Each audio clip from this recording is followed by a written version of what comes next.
think your father was wrong to set you up on a date with a 73-year-old man when you were a teenager? Yes, of course I do. But I can do it. So let's do it. Em 23 de janeiro de 2008, a Fox lançou um programa que captou a atenção do público com uma proposta ousada. O conceito do programa era simples: responda 21 perguntas íntimas e cada vez mais pessoais na frente dos seus familiares, milhares de pessoas em casa e uma grande quantia em dinheiro que aumenta a cada resposta correta. Antes do programa, os participantes eram submetidos a testes com um polígrafo para garantir a precisão das respostas diante do público. Responda corretamente e a quantia aumenta. Question 16. Since you've been married, have you ever had sexual relations with someone other than your husband?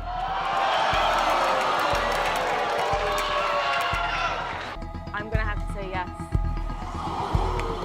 Minta, e seus segredos ainda serão expostos, e você volta de mãos vazias. Question 17. Do you think you're a good person?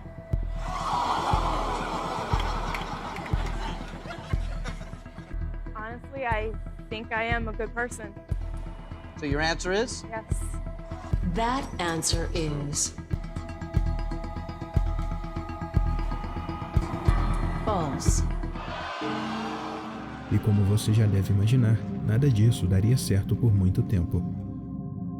Em agosto de 2010, estreava o 9º episódio da 2ª temporada do programa. A participante daquele dia era Melanie Williams, uma mulher que, diferente de todos os outros que vieram antes, realmente tinha um passado que desejava esquecer. While living in a polygamous community, did you know of any underage girls who were married to adult men? Yeah. That answer is true. Evil powers gain control over us when we are having fun, when we relax our prayers. Melanie cresceu na Igreja Fundamentalista dos Santos dos Últimos Dias, uma seita fundada no início do século XX por um grupo dissidente de Mormons, liderada por pessoas que usavam a máscara de serem guiadas por Deus para manipular e controlar pessoas ao longo de décadas. Um dos vários líderes desse culto era o Warren Jeff, um homem que se denominava o único profeta capaz de ouvir a voz de Deus, dando ordens como se viessem do próprio. Any feelings against your priesthood head is death to you. This is the law of God through the prophet to this people now. Sob o seu comando, a seita adotou a doutrina de casamentos poligâmicos. Segundo ele, isso não era uma escolha ou desejo, mas sim o único caminho para o céu. You ladies belong to the prophet, as far as the Lord placing you where you belong. Quando essas palavras vêm de um homem que você considera ser uma divindade, é difícil questionar. Esposa após esposa, ele teceu uma rede de casamentos forçados, não só para os seus seguidores, mas também para si mesmo. Dezenas, centenas de mulheres eram usadas como peões, e como já era de se imaginar, suas idades nunca eram consideradas. Nessa seita, meninas se tornavam esposas, crianças davam à luz a crianças, e garotas eram entregues a velhos com mais de 85 anos como presente. Foi nesse ambiente sufocante e sombrio que Melanie cresceu, algo que ela com certeza gostaria de esquecer. Ela viu e viveu coisas que, quando reveladas na TV, fizeram o episódio 9 da 2ª temporada ser apagado da história. Mas, embora o episódio 9 esteja praticamente todo perdido, Melanie ainda voltou para o episódio 10, que ainda existe completo por aí. Nele, Melanie enfrenta a pergunta final para o prêmio de $500 mil, algo que nenhum outro participante havia feito antes. Antes de continuar, o apresentador dá um alerta sobre a natureza das perguntas que ela enfrentaria e disse que ela estaria livre para desistir se quisesse. Melanie, you need to do what you need to do. Okay? If you'd like to continue, you can. Answer truthfully, $500,000. If you continue and answer incorrectly, your $350,000 drops to $25,000. Melanie, this is your moment of truth. What would you like to do?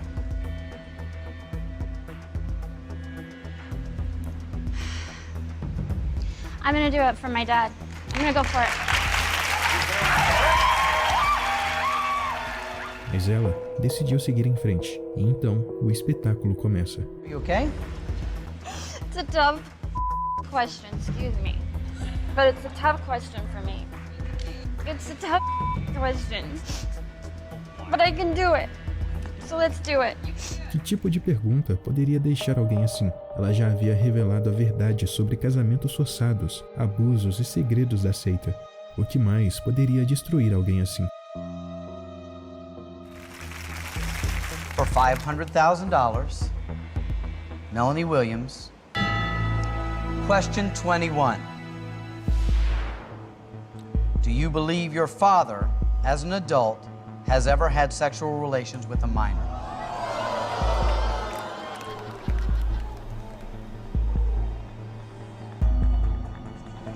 Yes. That answer is true. A plateia explode, enquanto Melanie mal consegue acreditar no que acabou de revelar ao mundo. E seu próprio pai, aquele que deveria protegê-la, agora tenta justificar o injustificável. Are you saying that one of his 4 wives in the polygamous lifestyle was not 18 when he married her? Yes. Okay. Let's hear what John Yeah. feels of that. Gosh, I'm not sure when I did this I knew what a minor was. That was a long time ago. Okay. Wife number 2 was 17. She had just gotten out of high school. She was her senior year. She was 17, and her father, asked me to marry her and had the thing all set up, and that was the religion I believed in. So I did. I married her. I think it's important that I let you guys say what the facts were and how this happened. Yeah. And I thank you for that. Mas a realidade era ainda pior. Poucos meses depois de participar do programa, Melanie criou um blog, e em uma das suas várias postagens, ela revelou que o seu pai havia mentido no programa. A menina não tinha 17 anos, mas sim 14, e o seu nome era Joy. Depois de um tempo, ela parou de atualizar as postagens, então não sabemos o que aconteceu com ela ou sua família depois disso.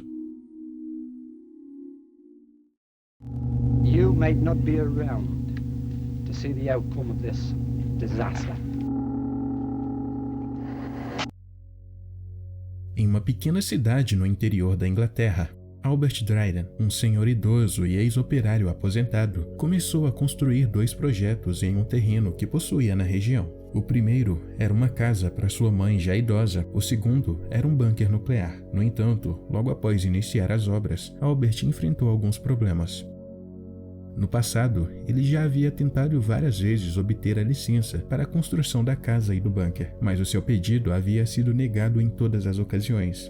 Então, Albert foi forçado a abandonar a ideia de construir uma casa convencional, mas encontrou uma forma de continuar com o projeto. Convencido de que havia encontrado uma brecha na lei que o permitia continuar com a construção, ele cavou um buraco de aproximadamente 3 metros de profundidade no terreno e começou a construir o que ele chamou de casa no buraco. Segundo ele, a lei permitia esse tipo de construção, já que a parte da estrutura da casa que ficava visível não ultrapassava 2,5 metros, o limite permitido para a construção naquele terreno.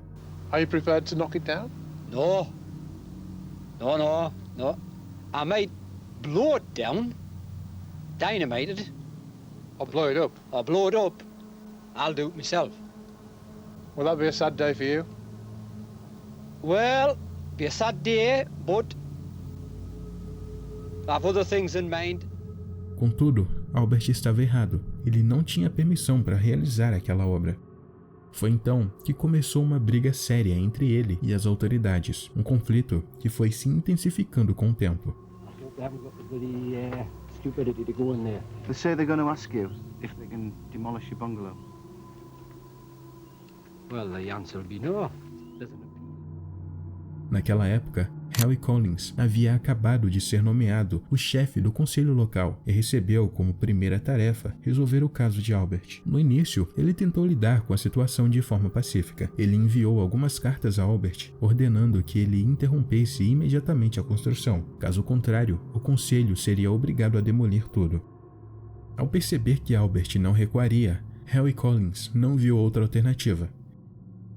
Na manhã de 20 de julho de 1991, ele chegou à propriedade de Albert, acompanhado por uma escavadeira, uma equipe de demolição e alguns policiais. Apesar de contar com o apoio policial, Collins não pretendia forçar nada naquele dia. Se Albert resistisse, eles simplesmente iriam embora e voltariam no outro dia com uma nova abordagem. Mas Albert também estava preparado. Ao ver os homens se aproximando, ele não cedeu. Ele havia trancado o portão com correntes e atrás delas apareceu segurando 2 cartas que, segundo ele, garantiam o seu direito de manter as construções. Albert estava visivelmente alterado com toda a situação. Aquilo já não era apenas sobre uma casa, era sobre um homem que se recusava a recuar. E ao perceber que estavam ignorando o seu pedido por mais tempo, Albert perdeu a calma. Seu tom antes contido rapidamente se transformou em algo muito mais agressivo. I'm asking you one more time to let this appeal go through, and I'm asking you to wait 5 weeks. If you don't, the consequences, you'll have to sacrifice what set time. If you obstruct us in trying to do this, you appreciate that any damage that's subsequently caused as a result of you preventing us doing that will be your liability. Well, you might not be around to see the outcome of this disaster. Now, you've been warned. Era nesse exato momento que a equipe deveria ter seguido o plano original, recuar e retornar em um outro dia com uma nova abordagem. Mas Harry ignorou a tensão crescente e decidiu continuar enfrentando Albert, sem perceber o perigo real em que estava se colocando. Albert, visivelmente alterado, se mostrava cada vez mais agressivo. Ele começou a fazer ameaças diretas. Se alguém ousasse entrar em seu território, algo terrível aconteceria.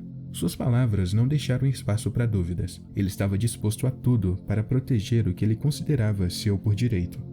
Collins chegou a dar um passo para trás, mas rapidamente retomou a postura firme e permaneceu parado, bem na beira da propriedade de Albert. Foi então que o pior aconteceu. Os dois estavam frente a frente e a tensão entre eles era cada vez maior. Foi então que, em um acesso de raiva, Albert sacou uma das suas armas e apontou diretamente para Collins. Mesmo diante da ameaça clara, Collins tentou manter a calma. Ele sabia que precisava documentar tudo, talvez para se proteger mais tarde, ou até para provar que havia seguido os protocolos até o fim. Can you get a shot of this gun? Mas o que ele não sabia era que essa decisão seria o maior e também o último erro da sua vida. Alguns minutos depois disso, Albert finalmente perdeu a paciência. Ele sacou a arma e atirou diretamente no peito de Henry Collins. Em seguida, voltou a disparar, agora em direção à multidão. O que aconteceu a seguir foi uma verdadeira cena de terror. Gritos, correria e mais disparos ecoaram pelo local. O caos se instaurou imediatamente. A equipe de filmagem correu para se proteger e, em meio à confusão, um jornalista da BBC foi atingido no braço, assim como um dos policiais que estavam presentes. Ainda ofegante, um dos jornalistas relembrou o momento. The chief planner was trying to persuade the chap to move out the way and let the digger go in, and then a shot rang out at the chief planner, fell to the ground. Enquanto todos corriam, uma coisa ficou clara. Henry Collins não havia sobrevivido. Ninguém o via em meio à multidão. O mais provável era que ele ainda estava caído, exatamente onde havia sido atingido, logo após confrontar Albert pela última vez.